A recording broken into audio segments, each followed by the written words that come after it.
I have always taken marriage very seriously, probably even too seriously. I never walked out on my wife because I did not see anyone around except my only wife, and there was no need or desire to do so, although I must admit that many women tried. I met my future wife in the early nineties among the guests at my friend's wedding and fell in love with her immediately. We dated her for 6 months and then decided to get married. We had a modest wedding and were over the moon. Our marriage was her second. She divorced her ex-husband a year before we met. Something did not work out. I did not pester her with questions, as I thought it was unnecessary to stir up her soul, and she herself said almost nothing. My wife was a beautiful, smart woman and a great hostess, and I was really lucky. When we married, the whole country was in disarray. There was no normal and stable work. She was a doctor and worked in a military unit. I, apart from my main job, managed to work in 2 other places, and it was not so bad. I wanted very much for my family to have no need. From the first day I met my wife, I was very touchy about her. I loved her madly. I literally carried her in my arms. I considered her the closest and dearest person. 2 years of our life together had passed, but we were not able to have children. This really hurt her.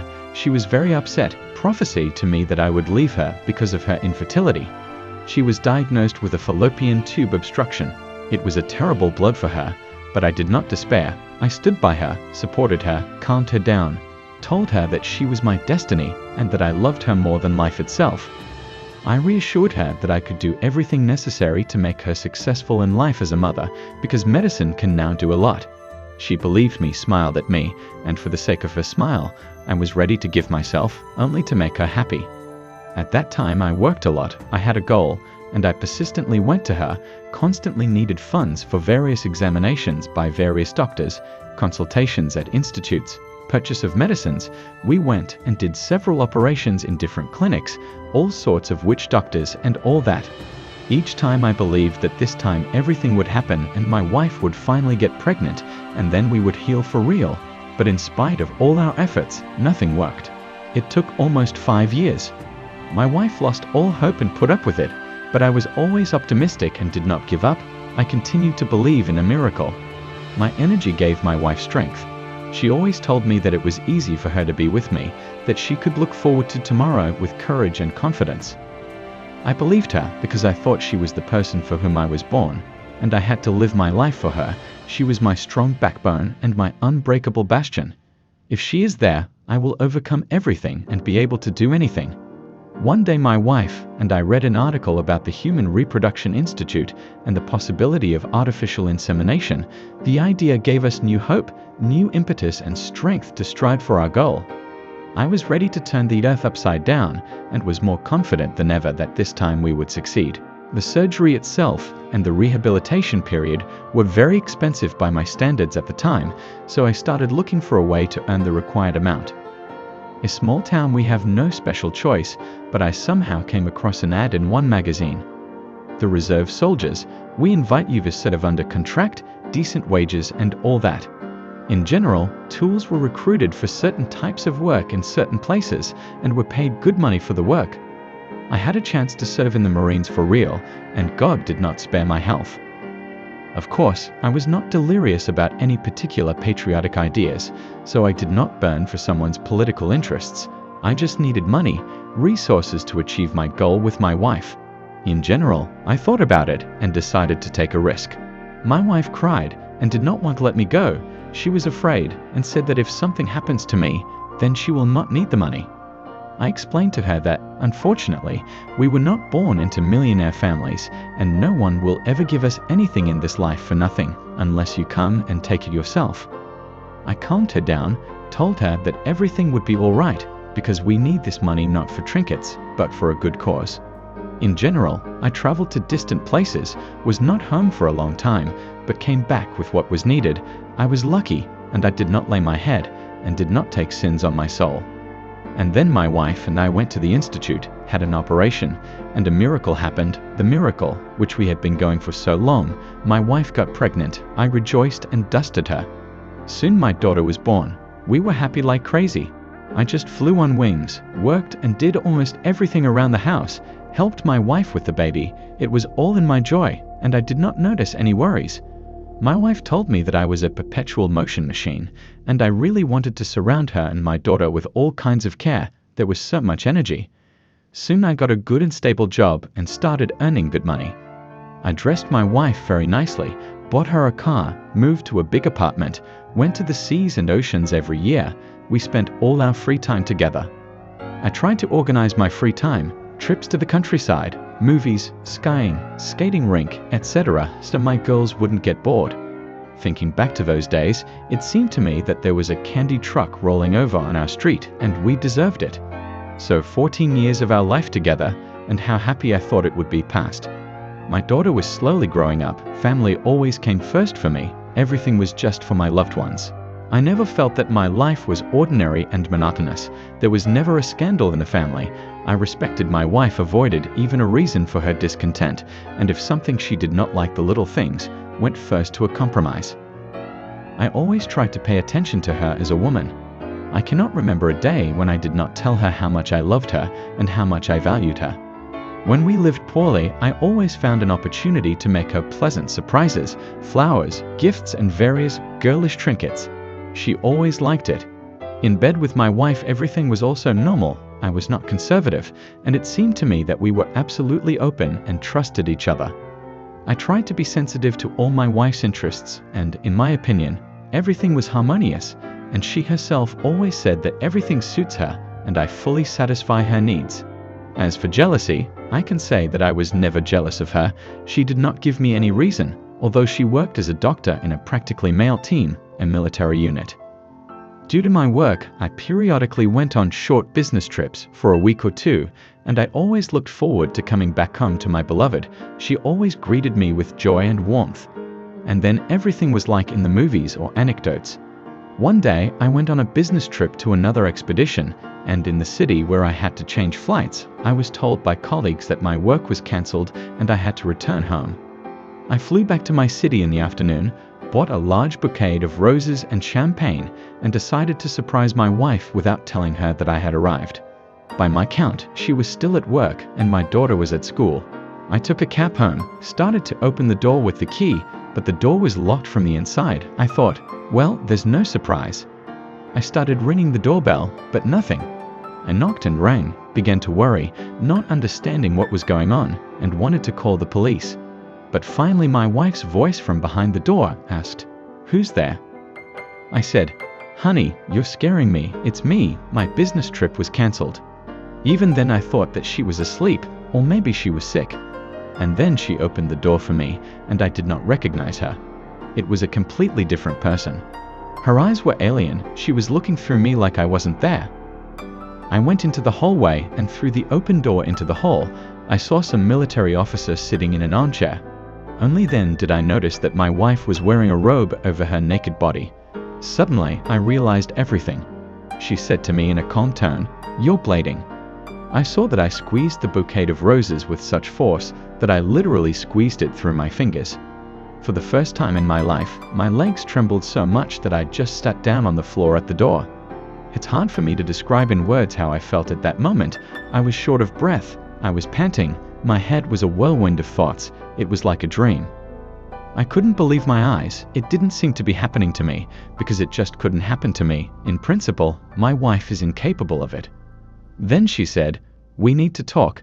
I hope you're not going to cause a scandal. It's not his fault." But I couldn't even stand up at that minute, let alone scandalize. If I had been angry, I probably would have done something irreparable, but now I realize, thank God, that I didn't. I didn't see him disappear from the apartment unnoticed. My wife and I stayed. She sat down in front of me on her knees and said, "It happens in life," and she cried. Then she started telling me how many times in our lives she had cheated on me. I had thoughts that she wanted to destroy me, but she went on, telling me that the very first time she had been with her ex-husband at the beginning of our relationship, when she and I had just started dating. She said that she met her ex intentionally and gave herself to him to prove to him what kind of woman he had lost. Then she cheated on me with some military medic in another city when she went to a refresher course. She gave herself to him out of pity. He was very romantic and suffered because he had recently divorced his wife and was reading poetry to her. Then there was another military doctor, but already in our town, then another, and finally she approached the last one, with whom, in fact, I found them at our house. She said that they had been having an affair for almost a month, and that she had wanted to break up with him for a long time, but hadn't had time. She said that they always met at work, and that she was nasty because she desecrated our house and so on. When I listened to her, I asked, "Why do this to me?"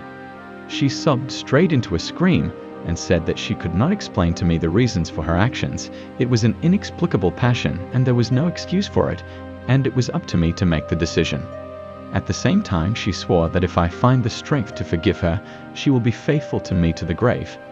For the first few days, I couldn't sleep or eat, went to work like a robot, spent my nights in a cold sweat, drinking water and smoking non-stop. My colleagues asked me what was wrong. They said I was all black. My wife saw what was happening to me and was constantly crying and begging for forgiveness. I didn't know what to say to her, and so I kept quiet. I didn't know where to go or fail. My head wasn't working at all. Later, many times I was going to talk to my wife, to share my soul as I had always done before, to tell her how much I loved her, but I could not find the right words. There was a lump in my throat all the time, which I could neither spit out nor swallow. Thus passed half a year. During this time I kept thinking and remembering our life, digging in myself, looking for answers. Maybe it was just me, and I was doing something wrong, gnawed myself all over with a guilt complex. During this time I distanced myself from my wife, both emotionally and physically. Thoughts of sexual intimacy with her did not even arise. I became afraid of having sex with her. I don't know how to explain it. It seemed to me that I was not able to satisfy her, so there was no reason to go to bed, just to embarrass myself. We communicated with her on everyday topics. I paid attention to my daughter without prejudice as before. Most of all, I wanted my daughter not to suspect anything. Then she was at the beginning of adolescence, and I did not want to hurt her, because she had nothing to do with the circumstances. Then later on, the emotions went away, and the pain in my soul subsided somewhat. One day, I decided to talk to my wife, and told her that I did not hold a grudge against her, that I loved her as much, and was ready to go into fire and water for her. I told her that what had happened must have changed something in me, but that I could not understand what it was yet, and that I probably needed time for that. I asked my wife to promise me that if life with me was not what she wanted it to be, then let her tell me right away. I would not hold back. No reason to waste time. Life is one and things can still work out differently and with another person. We became close again, but not as close as we had been. I tried to be the same as before, but in bed with my wife I began to have incomprehensible problems with potency, which made me know myself even more. So another 6 years passed, and the family was always in the first place for me, and the question of whether she was cheating on me or not, I stopped wondering. She was just as beautiful, smart, a great hostess and a good mother. Yes, I forgave her, but something in me broke, scorched everything in my soul, empty. This poison poisoned me to the bone. My indestructible bastion collapsed like a house of cards, and the feeling of new somehow no. In time I became a different person. The true meaning of the word treason is that everything changed. I changed. I remembered with a smile the days when I was wandering around faraway lands, earning money to have a daughter. Back then I had the phrase written on my backpack unloading, "What doesn't kill us makes us stronger." After a while, I suddenly stopped feeling the inner weight that had been weighing me down for so long. It was strange, really strange. I tried to comprehend and understand what was stopping me from changing my life before. I don't know. I was always optimistic and believed in the best, hoped that everything would settle down and be fine. And it did settle down, but at the same time something very important was gone from my soul, the very thing that gave meaning to the existence of our marriage, something that motivated me to go forward. My stupid responsibility dictated that I couldn't drop everything and just leave, because that would be a betrayal. But it happened. No, not a betrayal, just like that, suddenly. And all of a sudden my attitude towards everything that had happened became different, and I did not feel like a traitor. One morning I woke up, I suddenly felt that my internal changes in my head had come to an end, and, as if waking up from oblivion, I realized that for a long time I had not been living my own life at all, but a completely foreign one. My wife, who was sleeping next to me, looking at her asleep, at her face, I realized that I no longer knew this woman.